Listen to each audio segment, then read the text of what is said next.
Muchas gracias, señor presidente. Mal que le pese a algunos, la historia no se puede cambiar, porque la historia es el pasado. Hay quienes, la inmensa mayoría, preferimos estudiar la historia, contarla. Hay otros que prefieren manipularla u ocultarla. Pero la historia, mal que les pese, no se puede cambiar. La historia se ha de conocer, se ha de reconocer, o bien para emular esos hechos positivos, para enorgullecernos de ellos, o bien para intentar que los hechos nefastos de nuestra historia, que los hechos siniestros de nuestra historia no se vuelvan a repetir. Y por tanto, personajes siniestros de nuestra historia no deben formar parte de los nombres de las calles y de las plazas. Y hablando de personajes siniestros, uno de los más siniestros personajes de Madrid, el llamado Lenin español, Largo Caballero, presidente del gobierno, presidente del PSOE, presidente de la UGT, responsable del golpe de Estado contra la República en octubre de 1934, responsable del asesinato de 33 sacerdotes religiosos, más de 300 militares y fuerzas del orden, destrucción de 17 iglesias, 40 edificios religiosos, fábricas, puentes, viviendas, responsable de un fraude electoral en 1936 por el que se alzó con la mayoría a las Cortes el Frente Popular, responsable del robo de casi 500 toneladas de oro que se entregaron a Stalin, el equivalente en el Banco de España actual sería de 15.000 millones de euros, el responsable del saqueo a tantos madrileños y españoles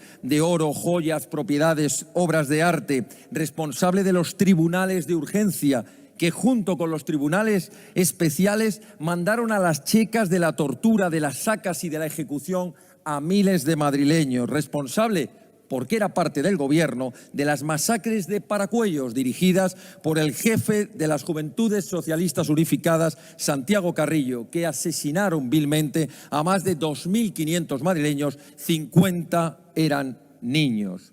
Otro de los personajes que acompaña siniestramente la historia es Indalecio Prieto.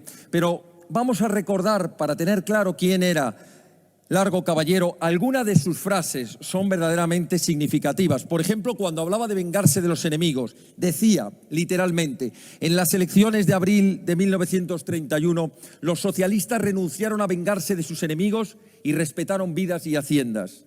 Que no esperen esa generosidad en nuestro próximo triunfo. La generosidad no es un arma buena. La consolidación de un régimen existe hechos que repugnan, pero que luego justifican la historia. O cuando instó a la guerra civil diciendo: no puedo aceptar la posibilidad, que sería un reto para el partido.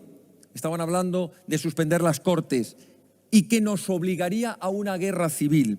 O cuando despreciaba la democracia literalmente porque consideraba que cuando no le conveniese no tenía por qué ser demócrata. Literalmente decía: el jefe de Acción Popular decía en un discurso a los católicos que los socialistas admitimos la democracia cuando nos conviene, pero cuando no nos conviene tomamos por el camino más corto. Pues bien, yo tengo que decir con franqueza que es verdad. Si la legalidad no nos sirve, si impide nuestro avance, daremos de lado la democracia burguesa e iremos a la conquista del poder.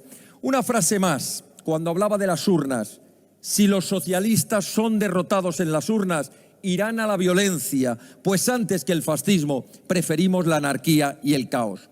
Decía que otro de los personajes que acompañó históricamente, otro de los personajes siniestros, fue Indalecio Prieto, diputado socialista, presidente del PSOE, el de la famosa motorizada que asesinaba a todos los militantes de partidos de la derecha y que acabó asesinando al jefe de la oposición, Calvo Sotelo, que amenazó con su pistola en julio de 1934 en el Congreso al diputado de la CEDA, Jaime Oriol, el que entregó 17.000 fusiles en octubre del 36 a las milicias socialistas en la Revolución de Asturias, el que una vez fracasada huyó a París y que regresó tras el fraude electoral del 36, el que fue ministro con Largo Caballero, el que estuvo con él en la represión en Madrid y en el robo al Banco de España, y el que finalmente huyó en un yate, el yate Vita, a vivir del lujo y del dinero de los exiliados mexicanos.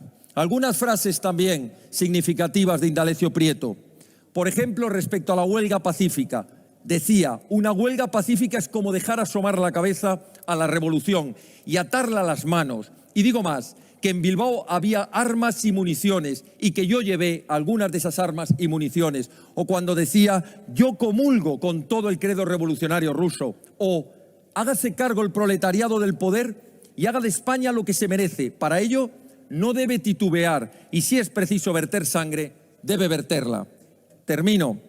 Cuando hablaba de ir contra la legalidad, nosotros en octubre de 1934, decía Indalecio Prieto, hicimos una revolución. Sabíamos que rompíamos los cordones de la legalidad. Es muy importante que en las calles y plazas de Madrid no haya placas conmemorativas, no haya calles y no haya monumentos con los nombres de quienes son, como Indalecio Prieto y Largo Caballero, exponentes totalitarios, criminales, antidemócratas que no merecen ningún reconocimiento y que, aunque habrá que estudiarlos para no repetir la historia, no merecen ser recordados en las calles y en las plazas de la capital de España. Muchas gracias.